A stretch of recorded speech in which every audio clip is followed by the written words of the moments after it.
예, 그럼 또 계속하겠습니다. 자, 우리가 아까 대고 산염처하고 이제 사저유조까지 해가지고 우리 칠각제에 대한 것은 다 살펴봤습니다. 그죠? 그래서 특히 이제 여기서는 사정근이 빠졌는데, 왜냐면 사정근은 직접적으로 해탈 열반을 실현하는데 직접적으로 관계 있는 것이 아니고 선법, 불선법에 대한 판단이기 때문에 여기서 빠졌다고 그렇게 이해하시면 될 것 같고요. 그럼 이제 선법, 불선법의 문제는 우리 이 책 보면 301쪽 있죠. 그죠? 301쪽 한번 펴보십시오. 그거 보면은, 그죠? 무엇이 선법이고 무엇이 불선법인가 해서 쭉 나름대로 설명을 하고 있습니다. 그죠? 그래서 우리가 꼭 그 이야기 하자면은 우리 10선업도라 그러죠. 그죠? 10선업도하고 37 보리분법은 이제 선법이고 10불선법하고 그 상자부에서는 14가지 불선법을 이야기를 합니다. 그죠? 이런 거를 우리는 불선법이라고 이야기합니다. 그래서 301쪽에 붙어서 또 302쪽 이래 보면 그죠?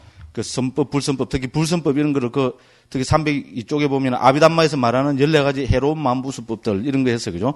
쭉 적어놨습니다. 저는 선법, 불선법을 선을 유익한 법 이렇게 옮기고 있고 불선법은 해로운 법 이제 이렇게 옮기고 있습니다.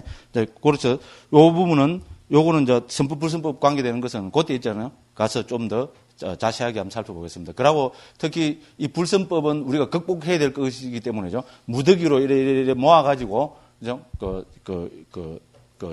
10가지인가 뭐 이렇게 해서 그죠? 고착가를 해서 이제 쭉 또 이미 최초기 아비담마에서 그 이야기를 하고 있습니다. 예, 그런 거는 그때 가서 또 한번 살펴보도록 하겠습니다.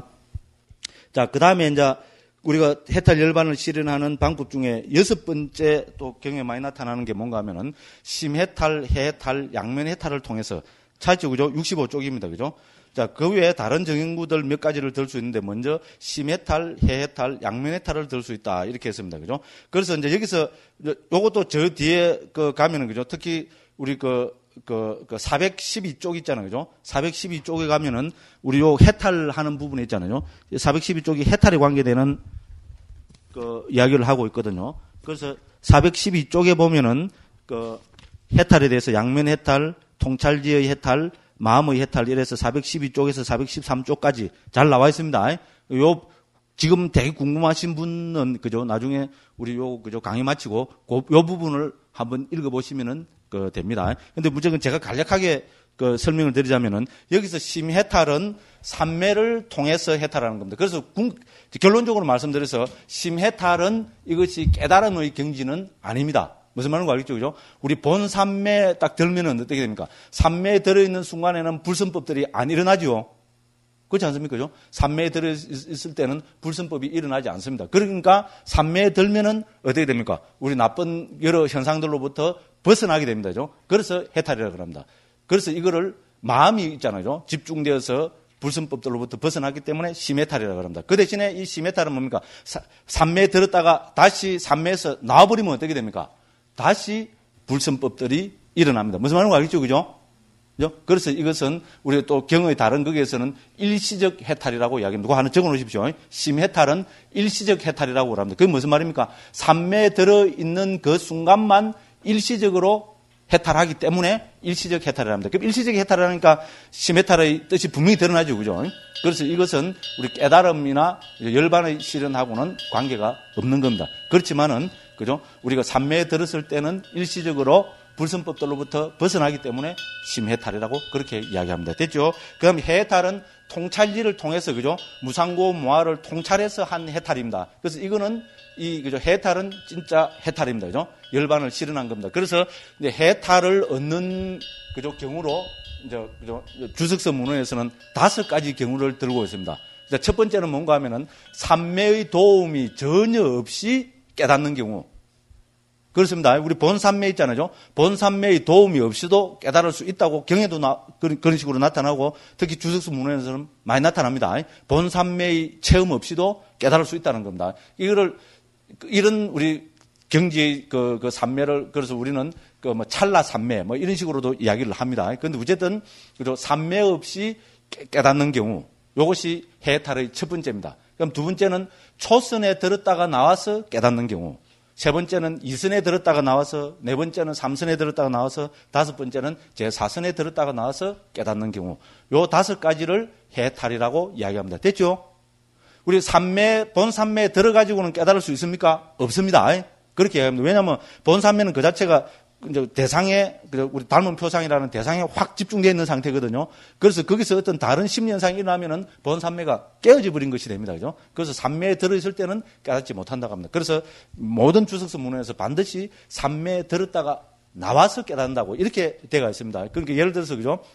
우리가 어떤 사람이 초선에 딱 들어있었잖아요. 초선에 들어있으면은 우리 다음에 이제 삼매할 때 나오겠지만 초선을 대표하는 심리적 현상이 5가지입니다. 한자가 이때 참 좋아요. 심사희락정 합니다. 그죠? 저 뒤에 가면 어디 나오는데 제가 여기서는 페이지를 안 적어놓은 것 같아요. 요 뒤에 가면 어디 나올 겁니다. 그죠? 그래서 심사희락정이라는 예를 들어서, 그죠? 심은 일으킨 생각, 사는 지속적 고찰, 희는 희열, 락은 행복, 정은 집중. 요래 됩니다. 그죠? 그래서 요런, 그죠? 특히 뭐 희열과 행복이라는 이런, 그죠? 아주, 그죠? 굉장한, 그죠? 편안하고 행복한 그런 경지에 딱 들어있다가 어떻게 됩니까? 삼매에서 탁 나온다는 말은 그런 희열과 행복 이런 것이 탁 깨진다는 말이잖아요. 그죠? 그렇죠? 탁 깨진다는 말입니다. 그러면 탁 변해버리잖아요. 그죠? 그래서 딱 변하는 그거를 보고 어떻게 됩니까? 무상을 절감하겠죠. 그죠? 우리 네 가지 마음 챙기는 공부 주석서에 이런 식으로 나옵니다. 무상을 절감하겠죠. 그죠? 그래서 그 사람은 무상을 체득해서, 그죠? 여모, 욕, 해탈, 구경, 해탈지를 얻어서 이제 깨닫는다고. 예를 들어서 이런 식으로 되어 있습니다. 무슨 말인지 알겠죠. 그죠? 그래서 본 삼매의 도움이 없이도 깨달을 수 있고, 초선, 2선, 3선, 4선의 도움을 통해서도 깨달을 수 있다. 이렇게 됩니다. 그래서 5가지 경우를 들고 있습니다. 됐죠? 해탈은 5가지 경우입니다. 그 다음에 우리 해탈이란 무엇인가 할 때 있잖아요. 그래서 400몇 쪽에 할 때 그때 또 정확하게 한번 더 살펴보겠습니다. 그래서 그거를 우리는 해탈이라고 합니다. 양면 해탈이라는 말은 말 그대로, 그죠? 양면으로 해탈했다는 말입니다. 양면이 뭡니까? 2가지 측면에서 해탈했다 이 말입니다. 그죠? 우리가 일반적으로 2가지 하면 불교에서 뭡니까? 정신, 물질 이래 하잖아요. 그죠? 됐죠? 그래서 물질의 입장에서도 해탈했고, 물질을 바탕으로 해서도 해탈했고, 정신을 바탕으로 해서도 해탈했기 때문에 양면 해탈이라 한다. 이렇게 됩니다. 그죠? 그럼 이거는 물질로부터 해탈한 경우는 뭡니까? 우리가 물질로부터 벗어날 수 있는 경우는 물질이 없는 경우잖아요. 그죠? 물질이 없는 경우를, 물질이 없는 경지, 물질이 없는 곳을 불교에서 뭐라 그럽니까?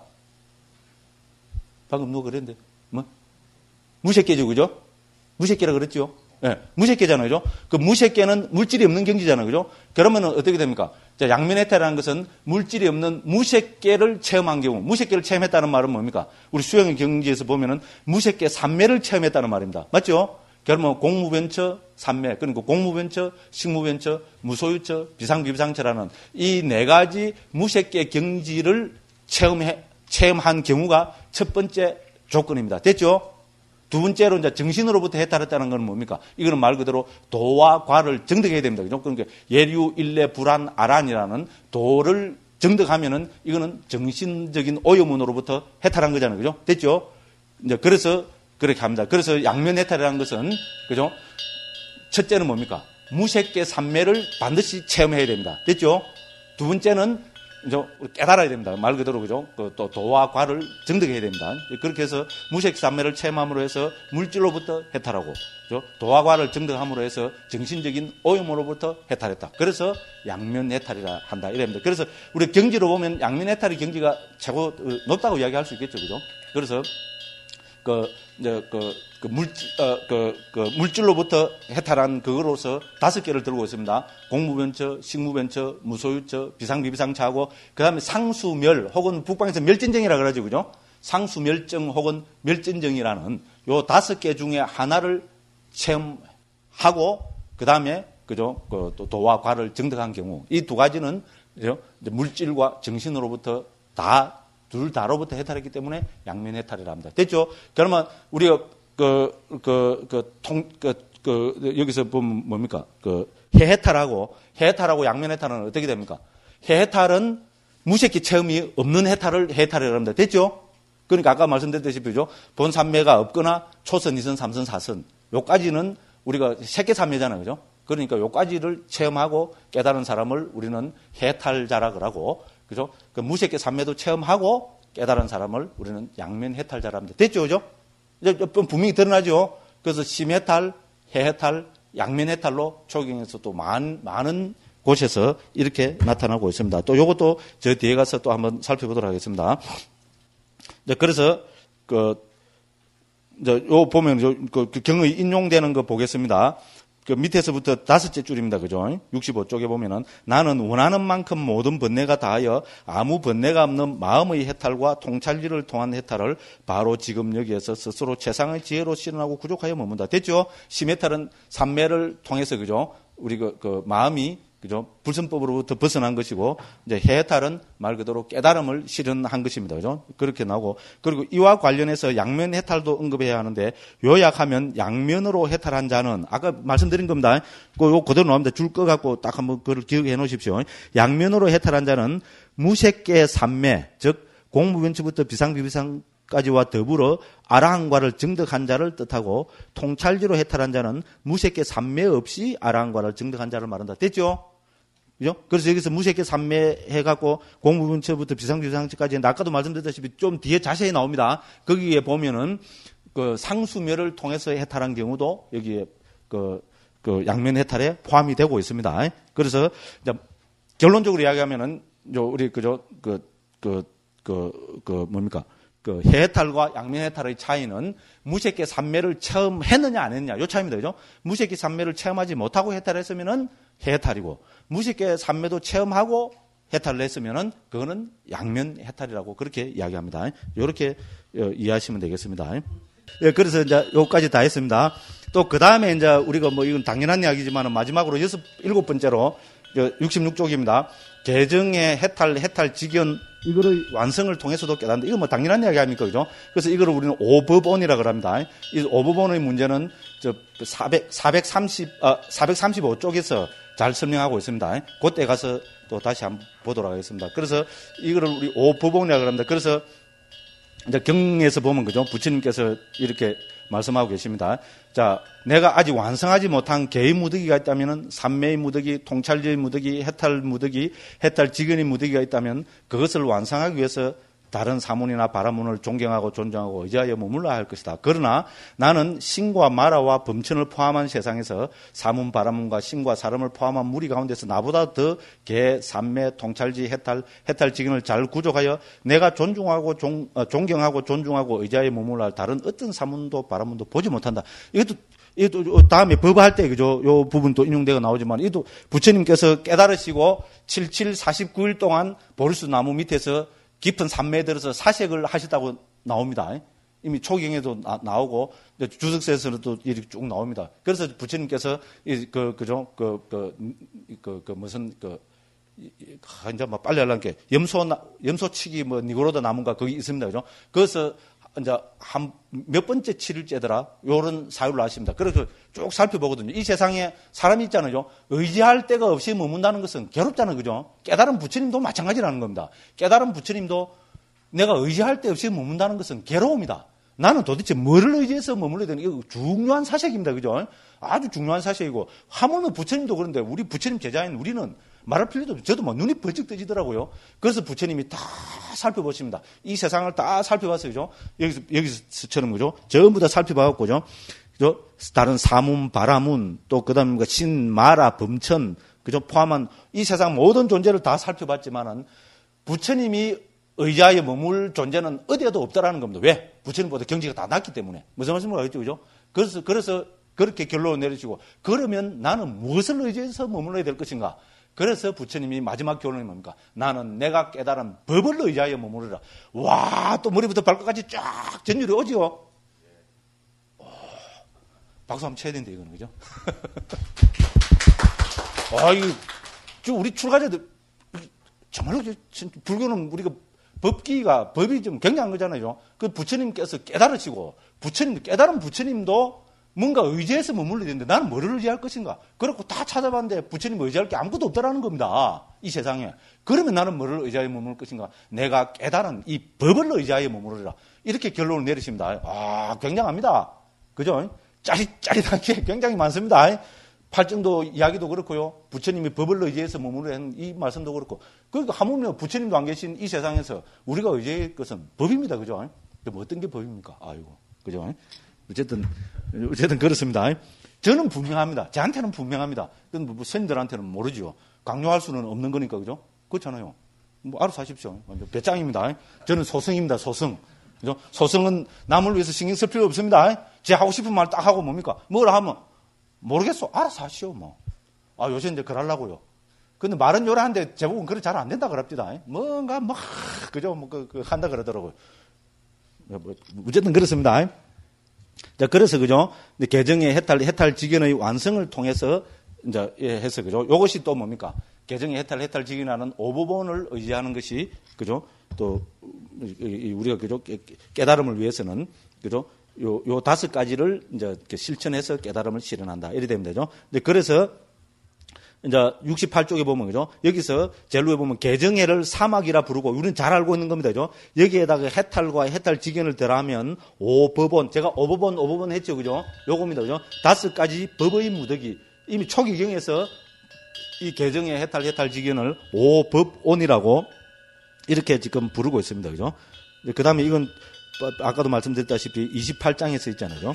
그 페이지로 보면 435쪽 이하에 설명되어 있으니까 살펴보시면 되고요. 그 밑에는 이때까지 한 7가지를 제가 다시 한 번 더 요약을 해놨습니다. 그건 알고 봐도 되겠죠, 그죠? 예, 고려하고 또 그 다음에 이제 드디어 법에 들어갑니다. 법, 그죠? 앞에 말씀드린 거죠. 부처님이 그죠? 당신이 그죠? 의자에 머무르시리라 했던 그죠? 그 법에 대해서 이야기가 나옵니다. 그래서 법이란 무엇인가?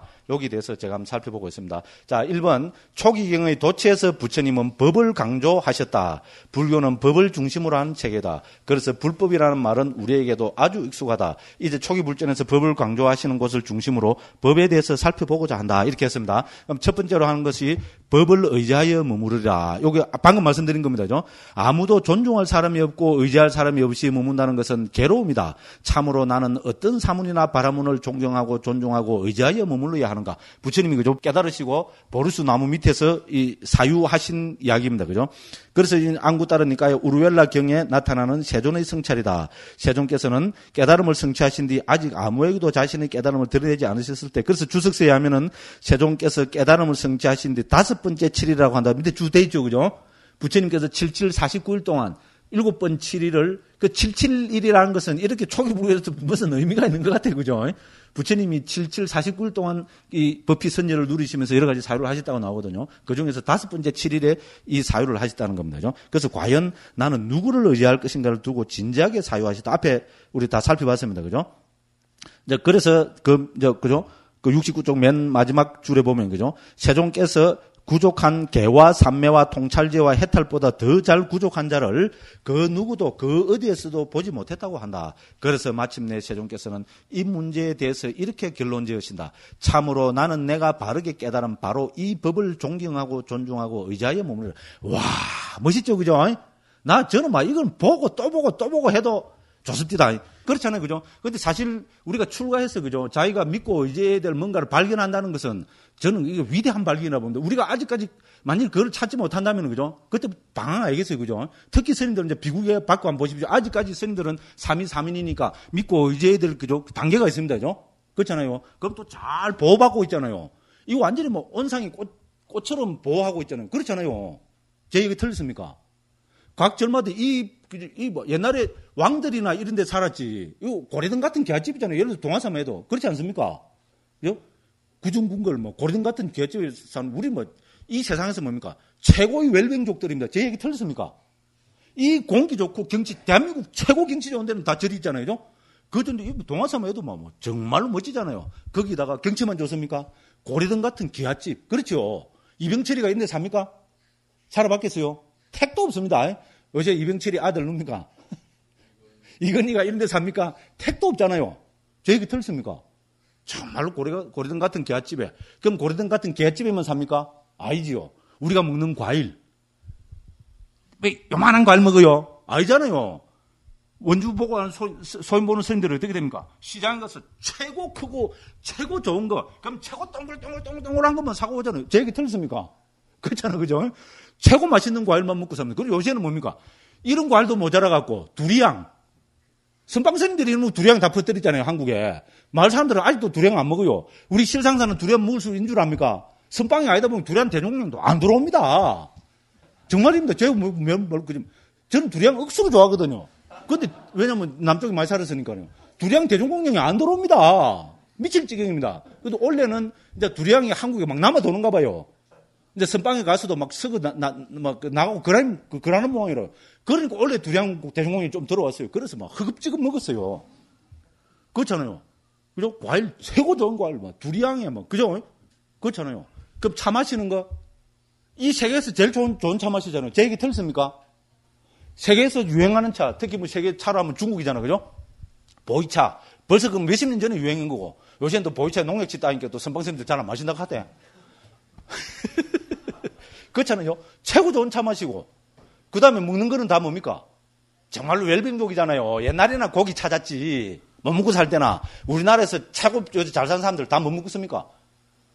채식하잖아요. 그렇잖아요. 농약 안 친 거 이런 거 있잖아요. 그러니까 저래서, 진짜 최고 가는 삶이잖아. 그죠? 어떻게 우리 기본 선언에 계신 스님들은 막 딱 보고 받아가면서 욕구라잖아. 이제 스님들도 오히려 비우게 받고 나면은 억수 좋을 것 같죠. 오히려 어떻게 생각하면 허전할 수가 있습니다. 보호막이 깨 있으니까. 그래 되고 하면은 좋을 것 같지만, 그죠? 우리가 수행자라면, 그죠? 진작에 생각해보면은 뭔가 우리가 의지할 데가 없고, 그죠? 뭐 보호가 없다는 것은 이건 어떻게 보면 불안합니다. 그죠? 무슨 말인지 이해가죠? 물론 우리는, 그죠? 스님들 화두를 드시니까 화두 하나 잘 의지해서 하면 되지만, 이것도, 그죠? 화두에 대한, 그죠? 확신이나 그런 게 없으면은, 그죠? 흔들립니다.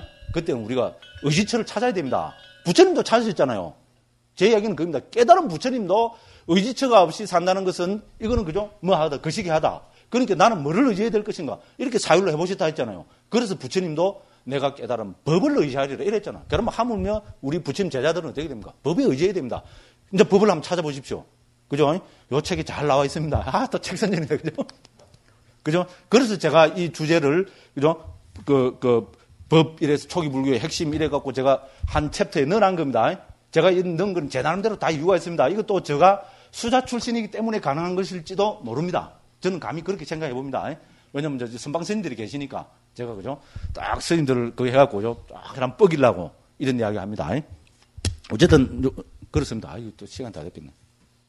그죠? 이제 그렇습니다. 그죠? 그리고 이제 두 번째 또 그게 뭡니까? 부처님께서는 또 법의 바퀴를 굴렸다고 했잖아요. 우리 전법륜이라고 합니다. 단마, 짝가, 빠따나라고 하고, 아까도 말씀드렸다시피, 그죠? 우리 부처님의 최초의 설법을 우리 초전법륜경이라고 하죠. 그죠? 최초의 설법이면 최초의 설법 이래 해버리지. 왜 다른 이름을 붙입니까? 이름을 뭐라 붙였습니까? 법륜, 전법륜이라고 붙였습니다. 그죠? 물론 앞에 초자는 들어갔지만, 그죠? 초전법륜. 법의 바퀴를 굴렸다고 이야기를 하고 있습니다. 그죠? 그럼 여기서도 강조되는 게 뭡니까? 법이 강조되고 있죠. 제가 이야기는 이 이야기입니다. 제가 관심 맞춘 지금 법에 초점을 두고 있는 겁니다. 부처님도 깨달으시고 법을 의지하리라고 결론을 내리셨고, 그래서 부처님이 최초로 설법하신 것도 우리는 법의 바퀴를 굴린 거라고 이야기하고 있다는 겁니다. 됐죠? 그죠? 깨달음의 바퀴를 굴렸다. 이래 할 수도 있잖아요. 예를 들어서, 그죠? 열반의 바퀴를 굴렸다. 이렇게도 할 수 있잖아요. 그죠? 그런데도 불구하고 우리는 뭡니까? 그죠? 후대인들은 이거를 전법륜, 법의 바퀴를 굴린 것으로 그렇게 설명하고 있다는 겁니다. 그죠? 이제 그래서 이제 그게 됩니다. 그리고 법을 의지하여 머물리라는 이런 부처님의 태도는 부처님이 전법과 교화를 하신 45년 그거 찾으시죠? 그죠? 우리 법의 바퀴를 굴리리라 거기서 두 번째 문단입니다. 찾으시죠? 그죠? 그리고 법을 의지하여 머물리라 이런 부처님의 태도는 부처님이 전법과 교화를 하신 45년간 내내 법을 의지처로 삼고 그죠? 법을 섬으로 삼아라. 이걸 우리입니까? 법귀, 법등명 이렇게 하잖아요. 그죠? 됐죠? 그죠? 자등명, 법등명, 자귀, 법귀 이래 한다 그랬잖아요. 그죠? 그래서 부처님께서는 또 뭡니까? 우리가 어디에 의지해야 된다 했습니까? 자귀, 법귀, 자등명, 법등명 해야 된다 했습니다. 자기 자신에 의지하고 법에 의지하라고 이렇게 이야기했습니다. 그렇게 법이 강조됩니다. 그러면 또 어떤 사람은 자신에 의지하는데 바로 부처님 아트만을 의지해야 했다고 자를 그거 아닙니다. 바로 그 밑에 문장이에요. 그럼 어떤 것이 자신을 의지하는 거냐? 이렇게 해서 어떤 것이 자신을 의지하는 거라고 나왔겠어요? 궁금만 합니까? 궁금하죠? 궁금한 거 투성이어야 됩니다. 그래서 어떤 것이 자신을 의지하는 것이냐, 부처님께서는 신수신법, 아까 나오는 사념처 있잖아요. 사념처를 의지하는 것이 자신을 의지하는 거라고 그렇게 경에 딱 부처님이 빼도 박도 못하게 말씀을 딱 하셔버렸습니다. 됐죠? 우리 대반열반경에 보면 그거 나옵니다. 됐죠? 그죠? 우리는 신수신법으로 정리되는, 그죠? 네 가지 마음 챙기는 공부에 의지하는 것이, 그죠? 자신에 의지하는 것이고, 또 그것이 또 물론 법에 의지하는 것도 되고, 그죠? 그렇게 말씀하고 계십니다. 됐죠? 됐죠? 그래서 부처님께서는 또 45년 설법 내내 뭡니까? 그죠? 법에 의지해야 된다는 또 이런 말씀을 계속 또 하고 계십니다. 그 다음에 또 이제 뭡니까? 맨 마지막에, 그죠? 부처님이 이제 열반하실 때, 우리 맨 마지막 말씀이 뭡니까? 5가지 유운이 있었잖아요. 그 5가지 유운의 첫 번째가 뭔가 하면은 바로 그 밑에입니다. 우리는 또한 세종께서 반열반하시기 직전에 남기신 첫 번째 유운도 찾았죠, 그죠? 예? 바로 법과 율이 그대들의 스승이 될 것이라는 것을 잘 알고 있다. 그렇죠? 부처님의 남긴 5가지 유운 가운데 첫 번째 유운이 뭡니까? 첫 번째는 제일 중요한 겁니다. 법과 율이 그대들의 스승이 될 것이라. 이렇게 딱 했습니다. 그래서 또 법을 강조하고 계십니다. 그죠? 그 다음에 아난다 존자도 세종께서 반열반하신 지 얼마 뒤에 곧바까 목갈라나 바라문과 나눈 대화에서 비구들은 법을 의지처로 한다고 바라문에게 분명하게 밝히고 있다. 됐죠? 이것도 경에 나오는 이야기입니다. 그죠? 그 다음에 또 우리가 또 널리 잘 알려진 것이 뭡니까? 법을 보는 자는 나를 본다. 됐죠? 이것도 잘 알려진 거죠. 그죠? 왁갈리 비구에게 하신 말씀입니다. 왁갈리 비구가 신심제일입니다. 그래서 마지막 병에 걸리겠어. 그죠? 이제 죽게 되었습니다. 그래 되니까 이제 부처님을 한번 뵙고 죽고 싶다고 이래 하니까 옆에 시봉하던, 그죠? 스님들이 이제 부처님한테 말씀을 전하니까 부처님이 왁갈리 존자를 찾아오습니다. 찾아오니까 멀리서 부처님이 오시니까 누워 있으면 안 되잖아요. 그죠? 그래서 그 아픈 몸을 이끌고 일하려고 하니까 부처님께서 못 일나게 하면서 이렇게 말씀하신 겁니다. 자, 왁갈리여 그만하여라. 그대가 이 썩어 문드러질 이 몸을 봐서 무엇을 하겠는가? 왁갈리여 법을 보는 자는 나를 보고 나를 보는 자는 법을 본다. 왁갈리여 법을 볼 때 나를 보고 나를 볼 때 법을 보기 때문이다. 이렇게 이제 그 말씀하시고요. 그 다음에 또 뭐 오온의 무상고 무와 법으로 해체하면 그죠?